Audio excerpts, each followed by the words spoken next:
Hello दोस्तों, आज इस वीडियो में हम पढ़ेंगे प्लास्टर ऑफ पेरिस क्या होता है और इसको एग्जाम में आए तो प्रश्नों को कैसे लिखना है और कैसे लिखना है। मोस्ट इंपॉर्टेंट प्रश्न है, ठीक है। प्लास्टर ऑफ पेरिस आपके बोर्ड एग्जाम में कोई भी जो साल पूछा हुआ प्रश्न है ना, वही साल ये प्रश्न भी इसके बिना प्रश्न नहीं बना है। तो क्या करिएगा ना, इसको एकदम रट के जाइएगा। नहीं आ रहा है तभी भी रट के जाइएगा, क्योंकि 5 नंबर से कम ये प्रश्न आपके बोर्ड एग्जाम में नहीं पूछता है, ठीक है। यहाँ पर देखिए, मान लीजिए प्लास्टर ऑफ पेरिस को लिखना है बोर्ड एग्जाम, तो लिखिएगा ऐसे, और इसका परिभाषा लिखना है तो सेम टू सेम आपको ऐसा ही लिखना है, तभी आपको फुल मार्क्स मिलेगा।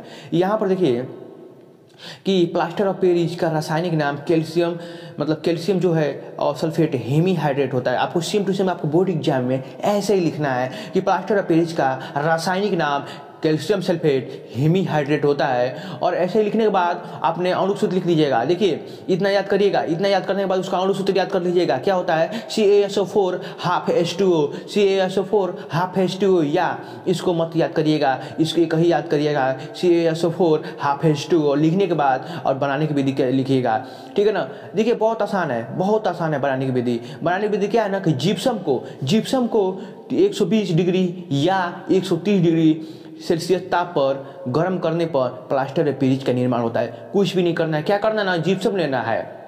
जिप्सम को 120 डिग्री या 130 डिग्री सेल्सियस ताप पर इसको गर्म करना है तो प्लास्टर ऑफ पेरिस बन जाएगा। और बनने के बाद सेम टू सेम आपको ये चीज़ रट लेना है। क्या है? ये समीकरण जो है, रिएक्शन रट लेना है। ये प्लास्टर जिप्सम है, इसको हम लोग गर्म किए हैं तो क्या बना है ना, प्लास्टर ऑफ पेरिस बना है। और यहाँ पर जल के अणु 3 बाहर निकल चुके हैं और इस समीकरण को संतुलित कर लेना है।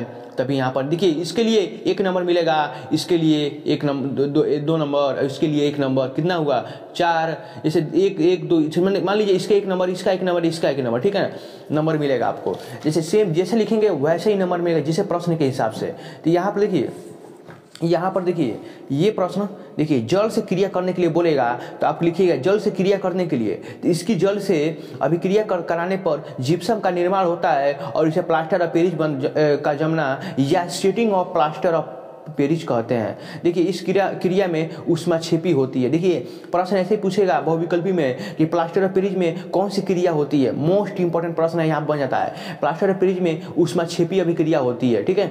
और लिखने के बाद आपको यही चीज लिखना है कि जल से क्रिया करेगा तो क्या बनेगा, जिप्सम का निर्माण कर लेगा, ठीक है। अब देखिए, यहाँ पर नोट में लिखेंगे कि प्लास्टर ऑफ पेरिस के जमने से आयतन में प्रसार होता है। मोस्ट इंपॉर्टेंट प्रश्न है कि प्लास्टर ऑफ पेरिस जमने से क्या होता है। यहाँ पर बहुविकल्पी प्रश्न में दे देगा, क्या लिखेगा, आयतन में प्रसार, कुछ और चीज में प्रसार, घनत्व में प्रसार आपको होते। देखिए, आयतन में प्रसार टिक मारिएगा, ठीक है।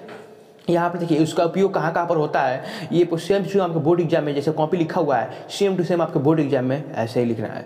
देखिए, इसका उपयोग टूटी हड्डियों को जोड़ने के लिए किया जाता है, या प्लास्टर चढ़ाने के लिए किया जाता है, या सजावट या मूर्तियों में या खिलौने बनाने में किया जाता है। तो मोस्ट इंपॉर्टेंट प्रश्न है, इसके बिना आपके बोर्ड एग्जाम में कोई प्रश्न नहीं बनेगा, तो आप इसको रट के जाइएगा। ये बहुत मोस्ट इंपॉर्टेंट प्रश्न है। मिलता है अगले वीडियो में, तब तक के लिए जय हिंद, जय भारत।